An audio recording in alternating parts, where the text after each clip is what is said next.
Okay, so let's have a look at this final example. So this example is important because we will see that we can actually use functions inside functions. So, and if you understand implication of this implications of this are pretty huge, because then what we can do becomes like we can do whatever we want, because we can define one function, use it in another function, then this function can be used in another functions, and we can do it over and over again and get infinite options of behavior. So of course example is kept pretty simple for you to understand and so on, but the implications of that are pretty huge. So here we want to create a function which creates some name and age text. So basically, as we can see here already, we'll see the output of this function. This function will give us an information that someone is this and this years old. So we can see that this happens. Actually, this really happens inside. We have a variable which is defined inside the function, which is responsible for the current year. The current year is 2022, at least when we are recording this video. And if we want to compute the age, we are using a parameter which is birth year.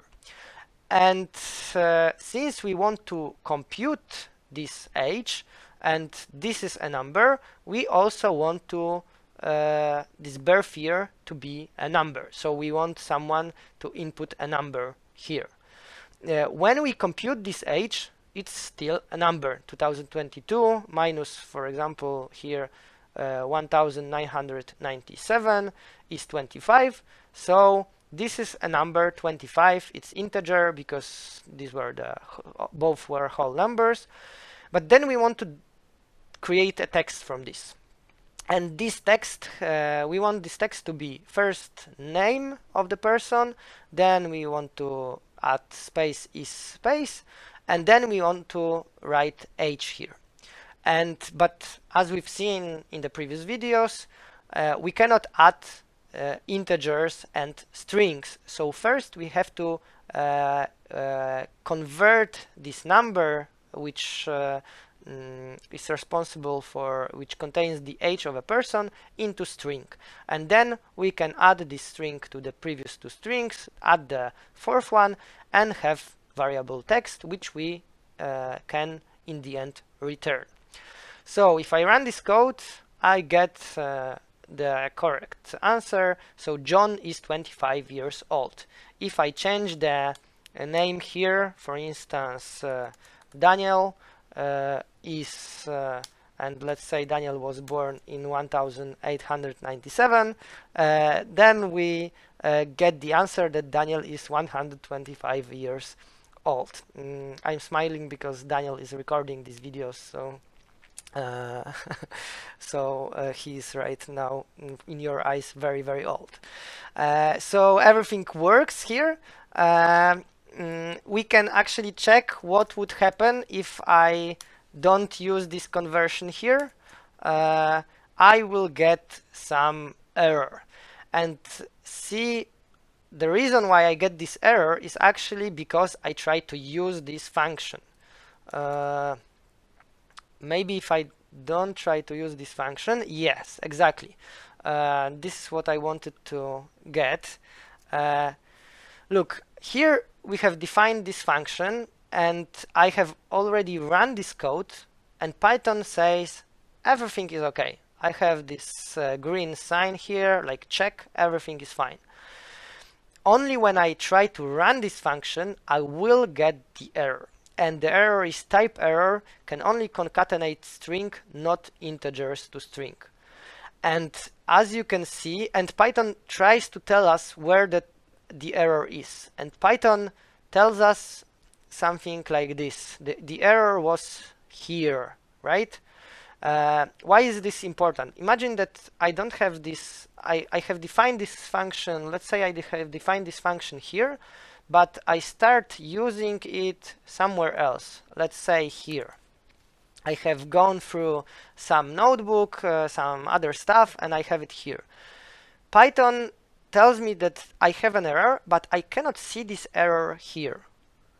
It's actually quite obvious that I cannot see this error here, because here I just invoke the function. I just try to use it. So the problem is somewhere inside the function. So if I want to if I want to find this error, I have to search inside the function. Python will try to suggest to us where this error is, and here it shows us that the error is in this line, right? So I can go back and see, okay, I was defining the function here, the error is somewhere here, and this error was type error. Okay, so there is something wrong with type error. I can only concatenate string. Okay, concatenation is addition on strings, so the problem is I'm trying to add something wrong with strings. Okay, I can only concatenate strings, not integers. Okay, I'm trying to add integer somewhere here. Okay, this is an integer, so I cannot use an integer here. I should use a string here. So I will convert this integer into string and then redefine this function, and then everything will be okay, and Daniel will be again 125 years old. So what I was trying to show here was that Python will not automatically detect these types of errors. I mean, when we are trying to do here Python just looks, okay, you want to add some stuff. It's okay, for me you can add this stuff.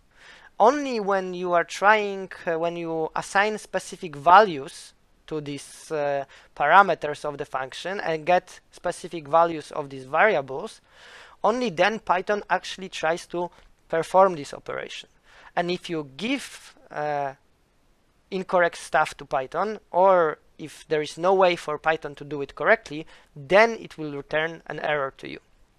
And then if you started using functions, often you have to search for this error inside the code of a function, not somewhere else. So so this is, I think it's really important, because if you understand this, what happened here, maybe you will have to rewatch this video, but if you understand what happened here, it will be much easier for you to understand what parts of the code are executed when, and also where to search for problems when you try to do some things on your own.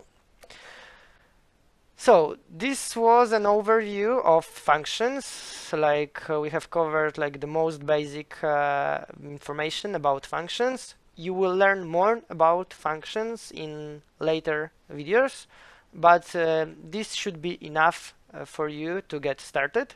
As always, you have some exercises prepared for you, so try to do them. And don't forget to submit them if you are subscribed to the course. And that's all. See you in the next videos and in the next notebook, and thank you for your attention.